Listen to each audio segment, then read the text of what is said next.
Welcome to Beyond the Bubble podcast, featuring monthly talks and updates on Viking men's basketball, where they're at and what they're up to.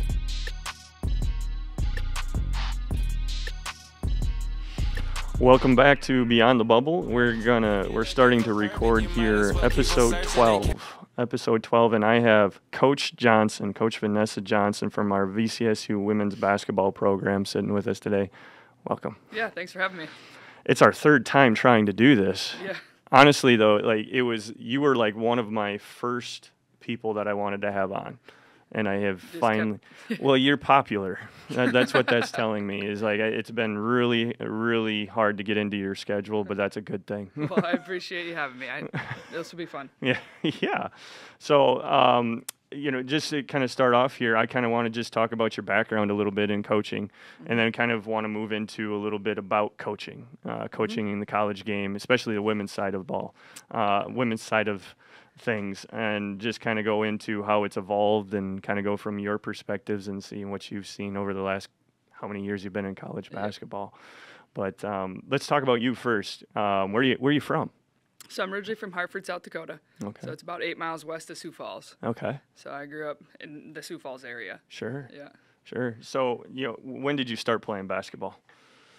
Since I can remember. Yeah. So, when I was little. I was thinking about it just like not yesterday, but 2 days ago. I'm like, when did I actually start playing? Like, when was the first time? And I couldn't nail it down either. I do remember like my first tournament, like in 4th grade. Yeah.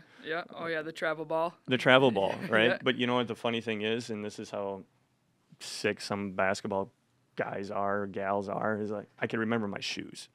Oh yeah. Right? That's the thing I remember is the shoes. Yeah, the thing was the 3-stripe Adidas. Oh, that was you? Yeah. That was you. What were those called? The All-Stars? All-Stars, yeah. Adidas All-Stars. I do remember those. Yeah. I remember mine. Mine were Nike, and I don't remember what model, but they were blue with white, and they had like some zigzag stuff. The old 90s look, like the pennies. Do you remember the pennies? Oh, yeah. Yeah, those kind of what they were. Okay. But I can distinctly remember the shoes. Now, my jersey was yellow and green, if you remember. So you were way out there with your shoes. Yeah, personality, right? Yeah. Show the personality. Yeah. But that's kind of what I remember. So, come from just outside Sioux Falls. Yep. What class is that? The school that you grew up in? A. It is A? Yep. Okay. Yeah. I'm not familiar with South Dakota too much. Yeah, now it's changing, so it's hard to tell who's still all in AA, A, and B, and how they're working it. But yeah, it was A when I was in high school. A is the highest? No, AA. A. Double A is the highest. Yeah, and okay. then A, then B. Okay. And I'm still getting used to the new North Dakota system. Exactly. Like there's 3. I mean, it shouldn't be that hard, Ryan, right? But I still call Class B Class A.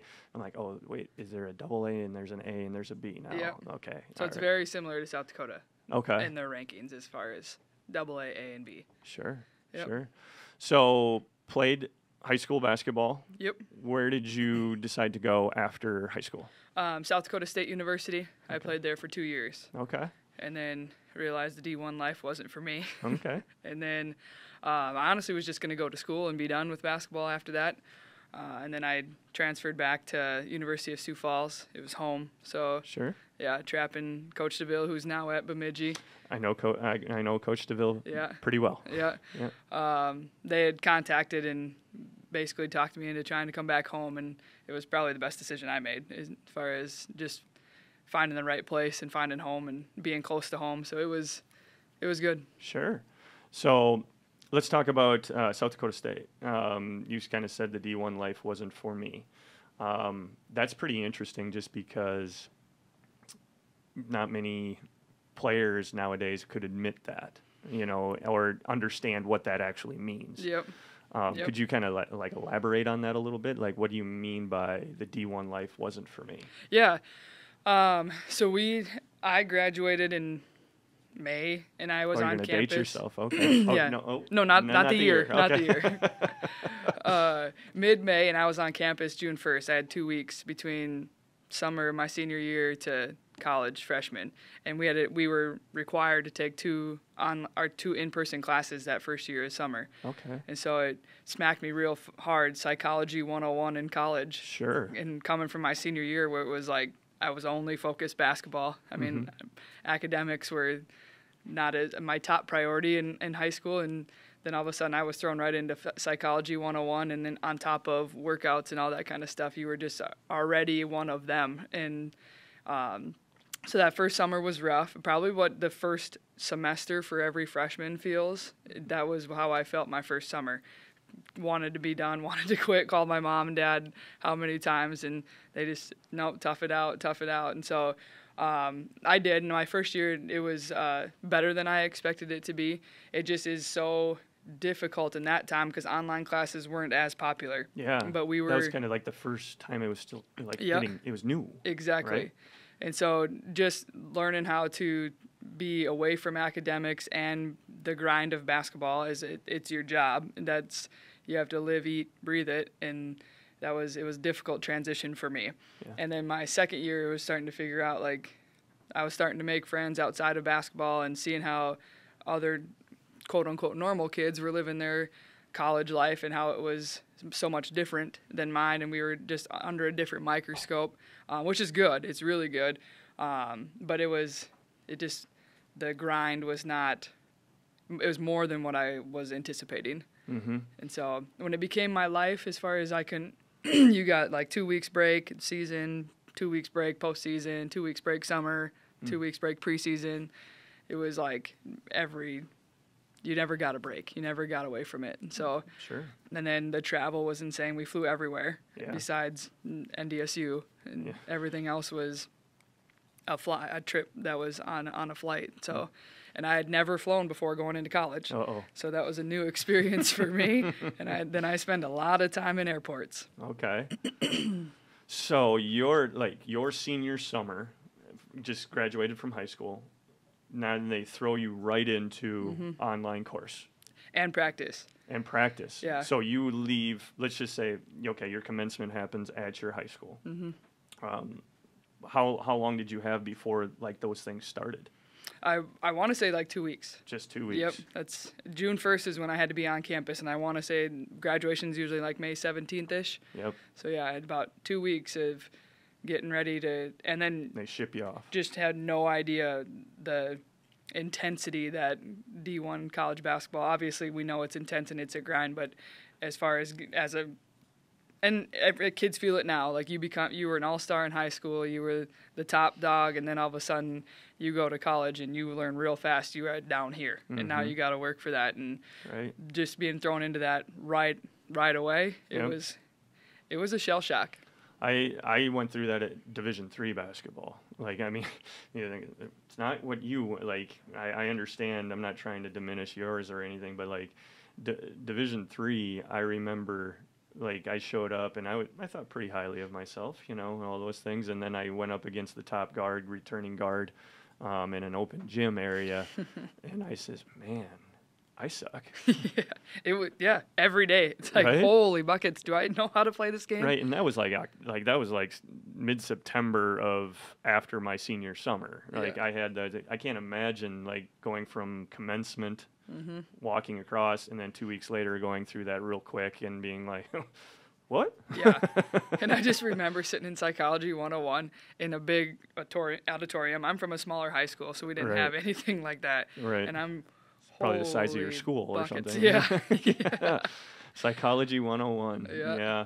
I did not do well in that class right off the bat either. I had to that was the only class that I had to retake in college. Psych 101. Yeah, and I think we called it General Psych at Hamlin. Okay. But that was the one because I think I got a D. Like I'll tell people my stuff. I'm not scared of it. But that was the one class that I had to retake so I could graduate because it was below the standard for graduation. Yep. And I remember sitting in my senior fall at Hamlin, and I'm like, I remember all of this. I hate it. Now I'm going to get a B. Yep. I'm going to get it over with. Exactly. But I just remember going through it. And it was the same professor and everything, too. Oh, really? And I remember him looking at me, so you're back. And I'm like, I have to be back. Yeah, I'm back. Yeah. God, that's... well, anyways, sorry. So let's talk about Sioux Falls. So we made the transition from Division I to Division II. And we were NAI in my first year. Oh, yeah, that's right. Yeah, we were in the transition. So my first year, we were still NAI. Okay. And then my senior year, we were technically independent in their transition to the NSIC, what they are now. Okay. So you were during the transition of going from NAI to Division II at Sioux Falls. Yep. Did you, let's talk about that. Not many people get to talk about that or anything. Obviously, there's some schools around us right now that are kind of starting those processes. Yep. Was there anything that you noticed or when you guys were going through that transition, or how did that work? Yeah, so my first year, we were really good. And I shattered my elbow at the end of the season, but we ended up going to the Final Four. Okay. Sorry, to the game to get into the Final Four. We lost. And so that team really kind of now paved the way. Sure. In our senior year, we basically played an NSIC schedule. We'd play like St. Cloud's and Minot's. We played Minot like 6 times because they were also transitioning. I remember this. Yeah, I was at Bemidji State while this was happening. Yeah, and so we played Minot a lot, but there was definitely a difference in style of play and physicality from NAI to D2, and you could feel that in a quick turnaround. Right.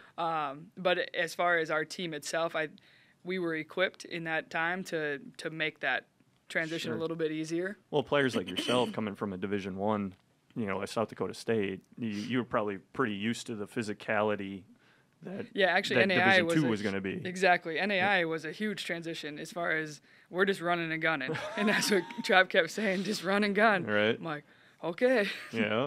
Not a lot of half-court basketball going on. Yeah, like I'm kind of like the Division I game is more of your turn on this side, my turn on this side. Let's see which one is tougher and kind of can grind out these possessions and do those types of things. Very much a chess match. Right. Yeah, and that's AJ is really, really good at that as far as putting together the pieces. Sure. But yeah, D1 it was a chess game, and NAI was who could make it the fastest, craziest game. Sure. Is going to win. So, and you kind of stated that you felt more at home at Sioux Falls. Obviously, Brookings is not very far away from Sioux Falls or any of those things, but once you got to Sioux Falls, you found where you felt most comfortable. Yeah. Right? And definitely style of play played into that. Okay. And just a little bit more free-flowing, freestyle, faster-paced game. Obviously, I've learned a ton at SDSU, kind of the things that we piece together now as a coach. As far as an X's and O's standpoint and kind of how to run a program, I mean, the guy wins. That's what he does. And so figuring out how to set standards and hold kids accountable to those standards. And the X's and O's side of basketball is something that definitely took away from SDSU. But as far as a player and when you relate to kids, I know what they're thinking because I felt it, like the freestyle. They don't always remember that, or they don't always realize that, do they, Coach? No. Like, why am I telling you this? Is it because that I'm just saying it just because somebody told me to say this, or is it because I actually know the feeling? Yep.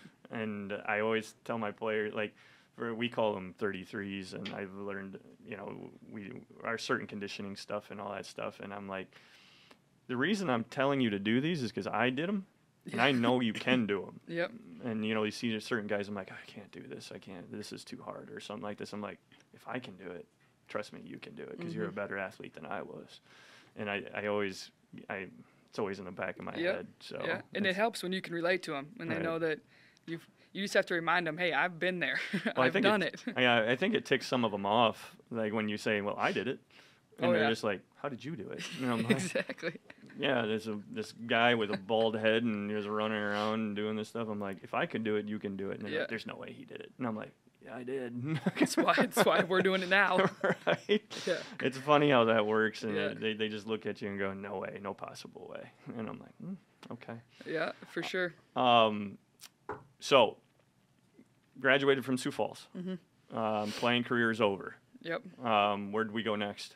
I was a student coach there for a year at USF. I had to finish up student teaching and all that, the fun stuff. That had to be hard. That can't be easy, right? I never had to do that. No. But like, how demanding is that? It was intense, and when you get to the point where you're at that, like kind of where our kids get to at the student teaching, you're trying to fill your credits that you can because we weren't allowed to student teach and play either, and so.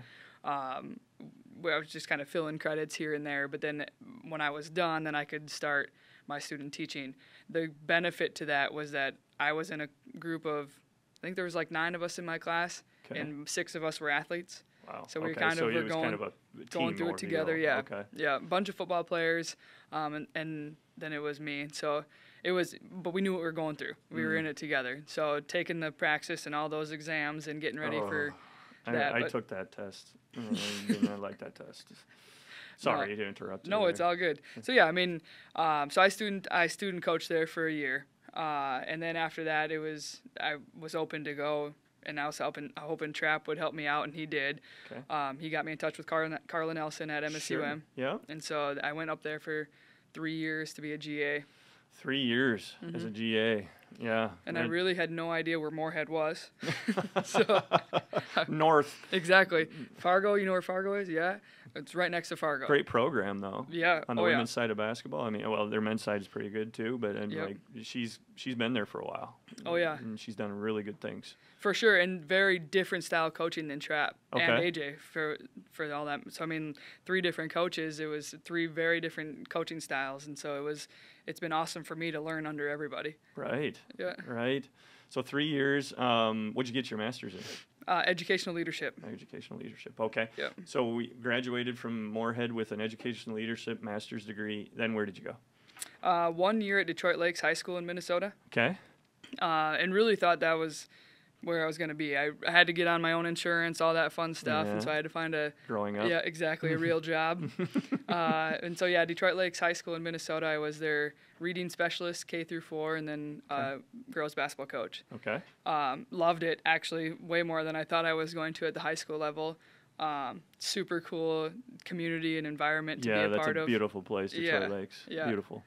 And really I was fully prepared to, after year 1, we were doing all of our stuff in the summer and prepared for year 2, and then Jill called me. So that's how I made it back. Now you're here. Yeah, exactly. And now we're on year number 8, going into year number 8 at VCSU. Yep, this is 8th season. We're becoming like people, like the veterans here. I know. It feels weird, doesn't it? Like when people, like I was so used to you're the new coach and all that stuff, and now I see Coach DeMaria running around, Coach Micklejohn running around. I'm like, I feel old. Yeah, yeah.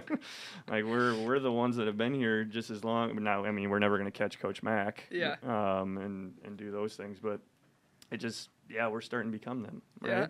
Yeah, it's crazy. Coach Olney was here, for a lot of years and helped me through my processes here and all those things. Sure. And those types of people are now gone. And I'm like, oh, this is us. different. It's us now. Yeah. Well, that's cool. That's cool. I think just hearing about your background and your path to where you are right now, I think our audience would just, likes to hear those things and how these things happen. Yeah. Let's get into coaching. Like let's talk about Let's dive in. You've been in the girls' game or the women's side of things now.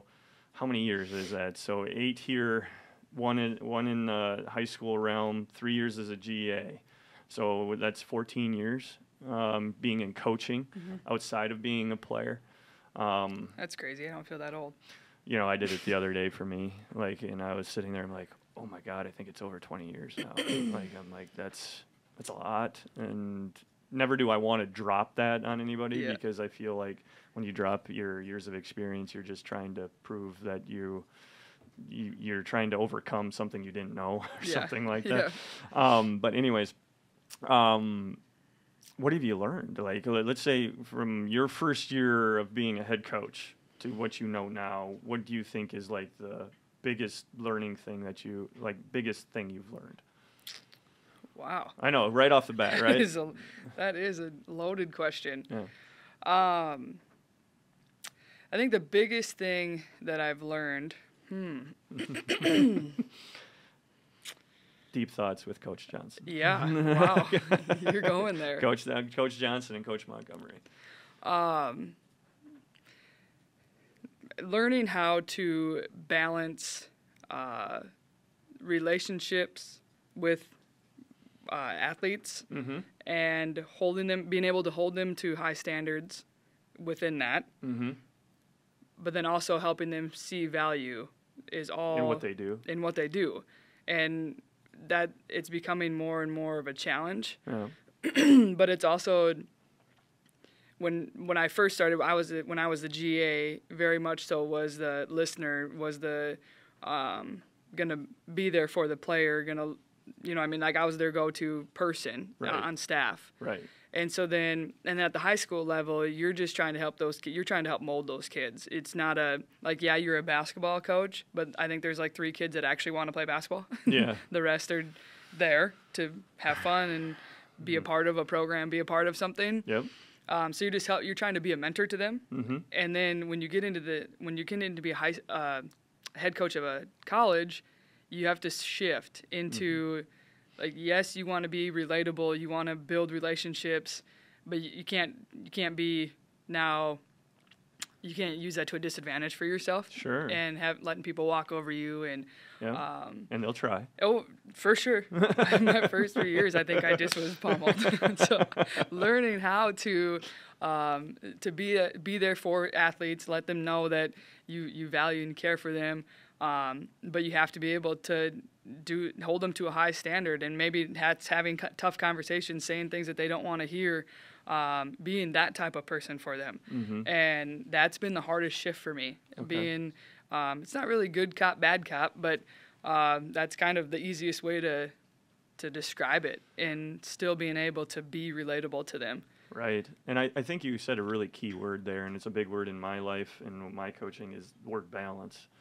Like, how do you, like, it is a constant, okay, you have that meeting with somebody where you had that tough conversation, so your relationship automatically starts to go like this, and then how do you get it back to where we're back where we were? For sure, yeah. And it's just, it's one of the toughest things, and I say, like you said, I think it's only getting tougher at certain times, and I'm not sure why that is. Like, I don't know if it's societal issues. I don't, we'll sit there and, behind the scenes, us coaches will complain about certain things and all that stuff, but I don't know what the true answer is to those things. Yeah, I don't either. And you try to watch, I listen to Nick Saban talk about how he builds standards and holds kids accountable, and how you run bigger programs with a lot more kids, how you get to each kid. That's right. Kind of, and then how do they see, what do they see their worth in? How are they going to stay? All those things that you're trying to, like, especially you're working with freshmen, but they have seniors in front of them. Mm-hmm. How do you get them to understand that they matter, they're worthy,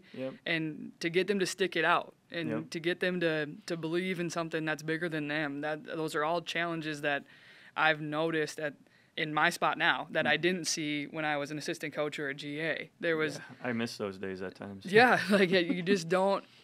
I mean, I saw the coach. Like, I would listen to Carla talk about it, and I could hear the conversations, but from my chair, it was very much so like I was a player's coach, right? I was just listening to the players and helping them get stuff off their chest and let it be, okay, event session, now they're done. And now when you're in this chair, you have to flip that and be able to still be able to help them become someone who they are supposed to be. Yeah, I mean, if you think about it, we have to be the negative person at times, but yet we also have to be the one that motivates them to perform at a very high level in every facet of their life. Yeah. And so it's just like, I mean, it's like being a parent. Exactly. Right? Like, I got to tell Lily at times, clean your room. And she looks at me, why do I got to do that? I'm like, clean your room. Do it. And you got to, like, do those things. And then it's like, well, I tell her to clean her room. She doesn't want to do it. How do I motivate her to clean her room? Exactly. And like, if you think about that, that's about as basic as it comes, but also the root of everything. Yeah, I totally agree with you on how that has been, in my time here. I came in as that coach of demand, do this and shut up, put up, and do that stuff. And then just molding yourself to understand that you also have to have that conversation with your student athletes on a weekly, bi-weekly process of like, hey, I know I'm doing this, but I'm doing it because I love you and I care about you. And I think at least my players need to hear that. And if you don't do that ever, it just gets into this negative relationship by the end of it, because they just are like, he's just an old grumpy guy. Yeah. Like, that's who he is, and better do it or else put up and shut up, and then we'll go find greener grass someplace else. Exactly. It's that word balance. Like, I think you nailed that right on. I totally agree with you. I mean, let's talk about the women's side versus, like, I obviously have the opinion of the men's side, but, you know, how do you think that differs between your job and my job, and how those things are communicated or anything like that? And I don't know. Yeah, I guess I'd like your opinion on that. Yeah, I mean, it's a tough question. I know. Like, you don't know what I'm going to say, yeah, right? exactly. As far as I think there's a lot more conversation that goes into coaching women. Okay. They always have questions. They need to know the why. They want to understand the bigger picture. Sure. At least from my experiences. When kids start to see, when they can see the bigger picture, then it becomes a little bit more, they're motivated to do it, or they see the worth of it, I guess. Light bulb. A light bulb, yeah, exactly. And so getting them to see the bigger picture, and then now kind of nitpicking the little things. But constantly it's reassuring. It's motivating.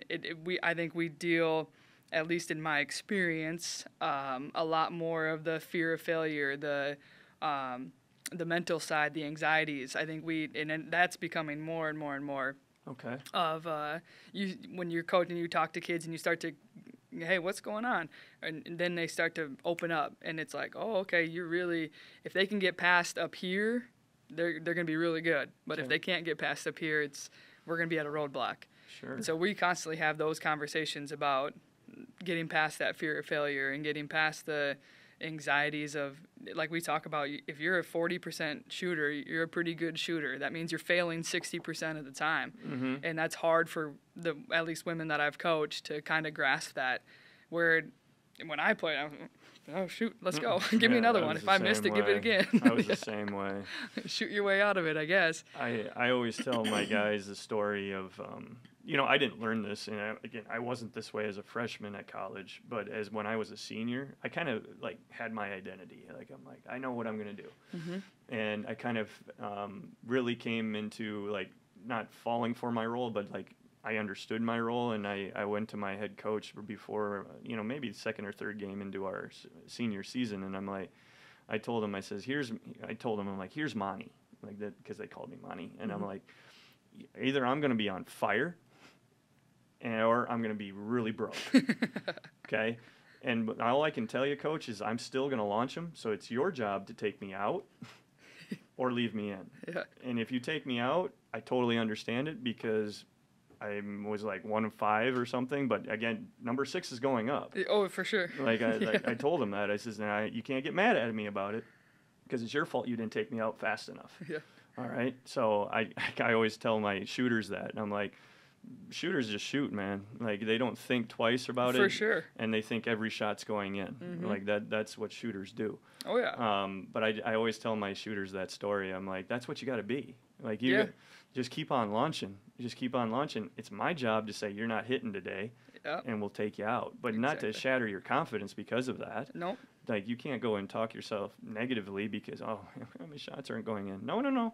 I'm going to put you back in, and then you got to get 3 more up and see if those go in. Because it could be a totally different situation. Yeah. And I totally agree with you. Yeah. I was like, all right. But I do, like, I'm trying to think about what you said, how the female side of basketball, I can see it when you coach. I can see it when I watch your team, of how they internalize everything. Yep. And how they need to have that bigger picture of how things are happening. Yeah, we need a little bit more Caitlin Clarks. Yeah, that's what we need more of in our game. Maybe shots even some up. Angel Reeses. Like, they don't care. It's that I'm here to play. I know I'm good, and that's what we need more of. And we don't have a ton of that. And I don't know if that's how you get that. Well, I think, and correct me if I'm wrong on this, but this is just my opinion on the outside looking in. I do feel like the female side of basketball, there's perfectionists. And I don't know if that's true or not. Absolutely. You feel that way? Yep. Okay. Because I feel like female side of basketball, like, they want to do so good. Mm-hmm. Like, let's talk about GPAs. Okay, let's just do this. Yep. All right.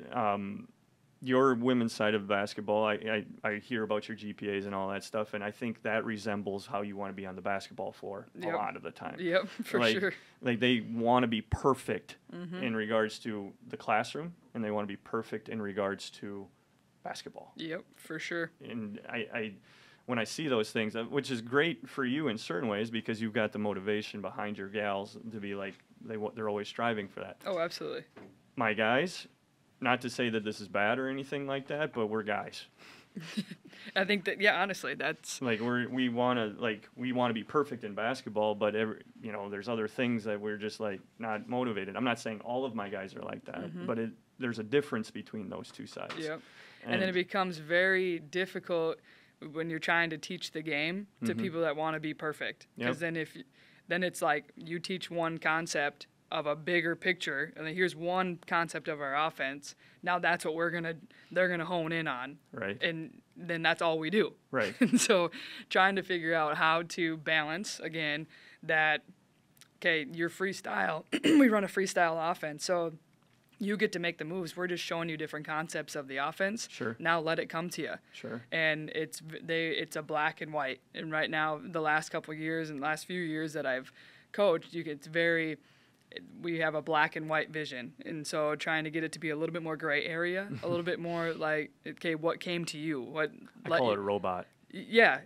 And that's what we're trying to avoid. And it's trying to teach the game without being robotic. But when you're coaching kids that don't want to fail, and you're coaching kids that want to make you happy, and kids that want to succeed, and do it perfectly, that's all they're going to do. Yeah. And so trying to get that kind of that ebb and flow there. Sure. On the offensive end. It's interesting. I'm going to tell you what I think the biggest obstacle that from my side of the ball or the game is in a second. But do you think that is possibly your gal's biggest obstacle to overcome, or is there other things that you think No. in order to get your teams to achieve its highest level, do you think that's the biggest obstacle? For sure. We have to get out of our own heads. That gray matter. That gray matter. Yep. Okay. Mine, on my side of the I keep on saying ball. Yep. My side of basketball, I would say ego is like the biggest thing that I always have to deal with. And not because, how would I say this? We talked about, you said something earlier about how Nick Saban deals with bigger rosters and all those things. I think one of the biggest problems in basketball is the fact that our rosters are so small. And the fact that there's only 5 guys that can play at a given point in time. So it's not a very inclusionary sport in regards to everybody can see their value all the time. Spot on. And again, I'm not trying to say football's easier or any of those sports, the bigger numbers. But if you we always talk about like alumni and alumni days and all that, like homecoming, all that stuff. It's really cool to see our football teams come back. And I think those are bigger events because more people got to play football. Yeah. Right? Yeah. Or got to play baseball or something like that. Hockey. Like there's bigger numbers. There's more people involved at a very higher level. Yeah. When you think about it, like sometimes there's only 7 guys that play in a rotation on the men's side of basketball. Yep. And like that's hard because you might have 14 on the roster. There's 7 other guys that never get to see the floor or get to be noticed in a basketball arena. Yep. And how do you get those 7 guys to feel valued? Right.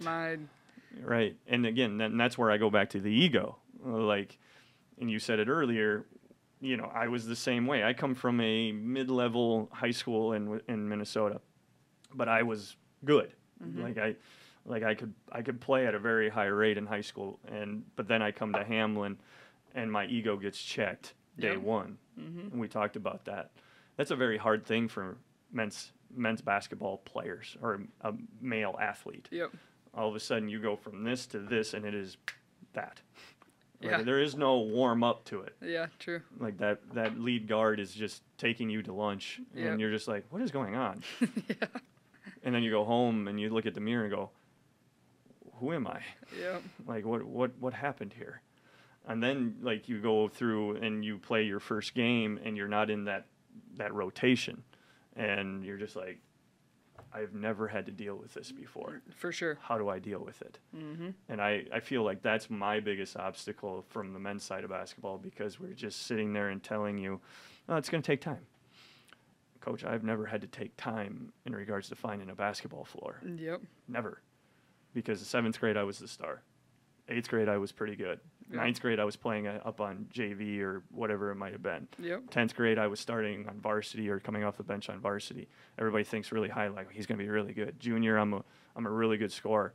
Senior year, I'm going to college, getting scholarship. I'm really, really good. All this stuff, everybody's telling me I'm next thing to slice bread. And then I get to college. And now how do I handle that? Exactly. And that's my job, or your job, to sit there and go, you're not sliced bread. Yeah. You're not. You might get there, but it's going to take this, and this to get there. And then the kids see the mountain and go, whoa, it's a big mountain. I find that hard. I really do. I find it sitting there and telling a person that and having to check their ego is about the hardest thing I've ever had to endure. Then also keep it confident enough to go to the next level. Yeah. Yeah. So, that's absolutely. I don't know about your, I hear you on that side with the balance and the gray matter and not being robotic, all those things.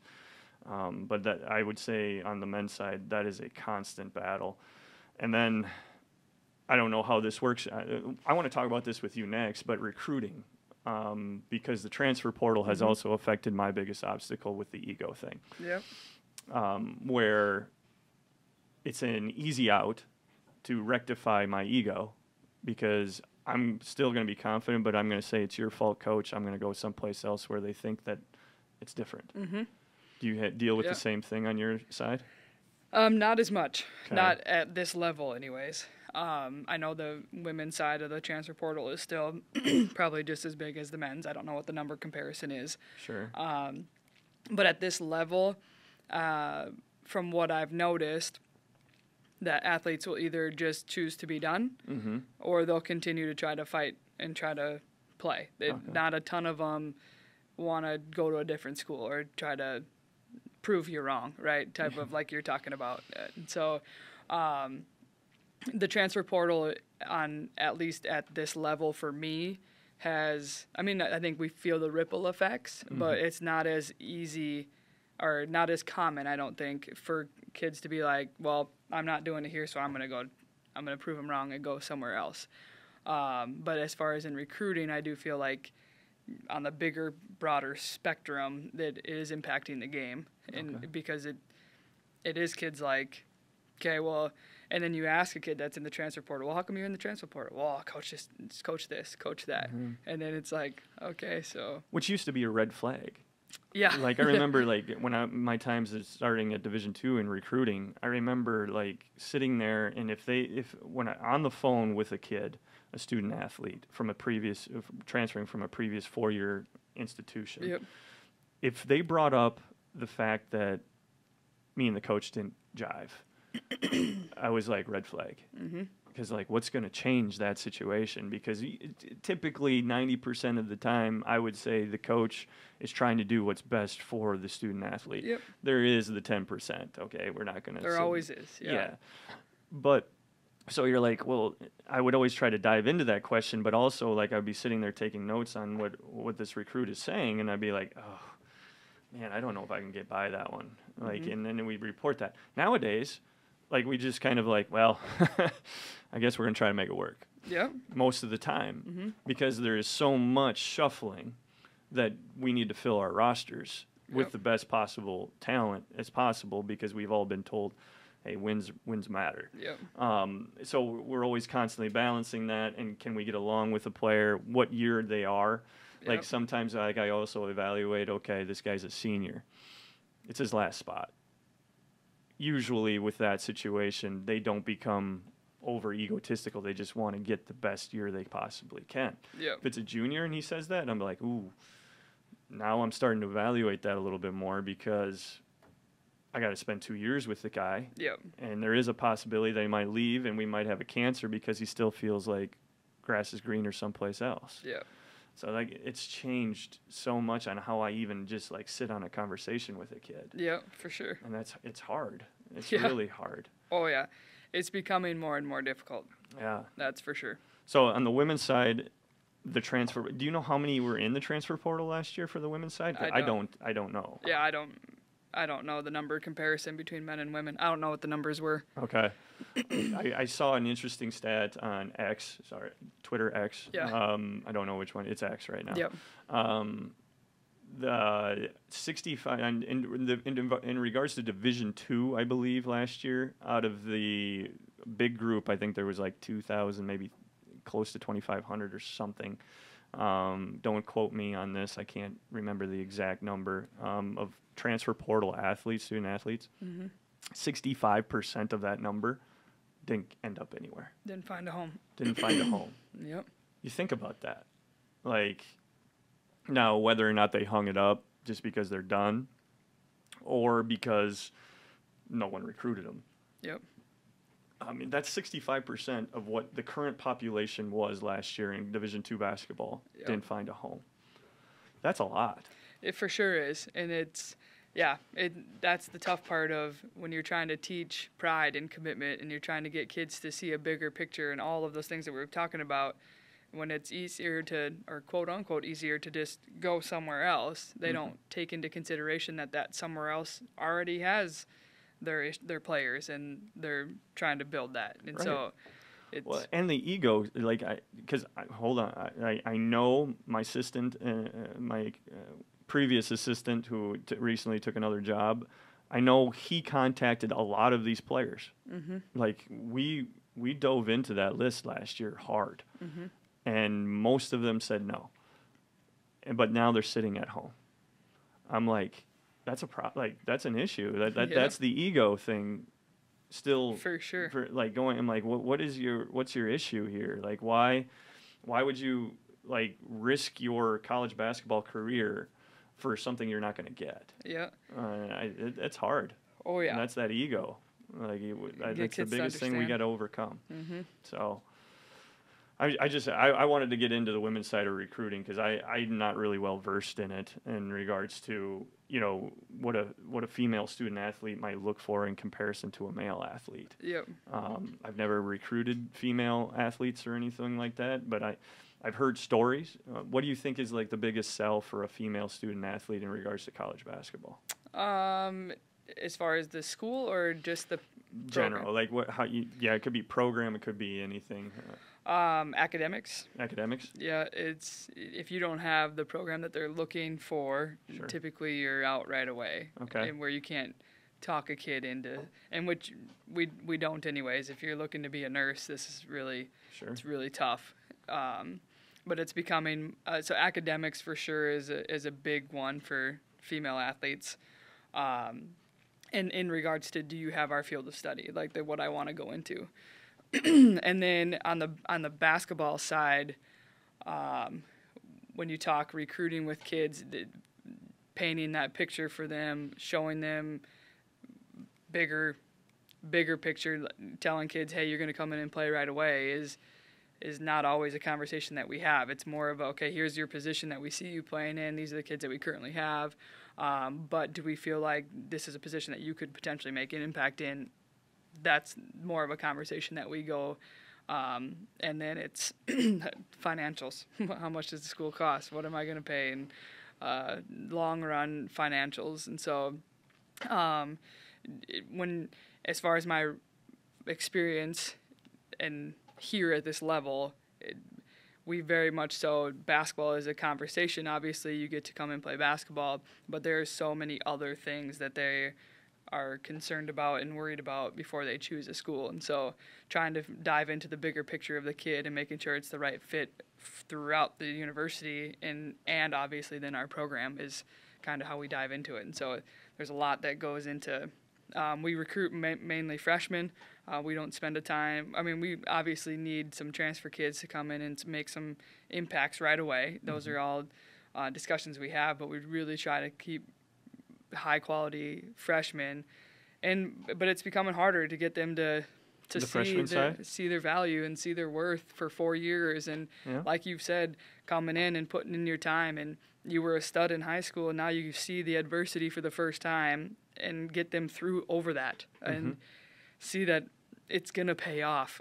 It's going to pay off. You just got to stick it out. It's like you're going back to ninth grade right? Yeah. Yep. And there's nothing wrong with that. All right, we just lost power, so we are returning here and trying to go back into where our conversation but we were talking about ninth grade, JV basketball and how those student athletes don't have those capabilities. Now, I mean, certain programs do have the JV stuff in regards to that. Whether or not they're willing for that, who knows? Yeah. And how they run it. It'd be interesting to have conversations with coaches that, like the Kirk Frederiksen of Northern, that he would filter in, he would recruit JV kids, but then they would become varsity players. Right. And how he got them to stay and stick it out and play, and like how you did those conversations would be interesting to have. We're trying to do it here with my men's program. We have a select amount of games that said where they don't lose their year. It's kind of like the change in red shirts. Okay. Like I remember like how red shirts used to be a thing. Like you get 5 years, right? Yep. I mean, and you do those things. Kids don't want to do that anymore. Yep. They're like, I want to get out in 4 years, coach. I'm like, okay. Yeah.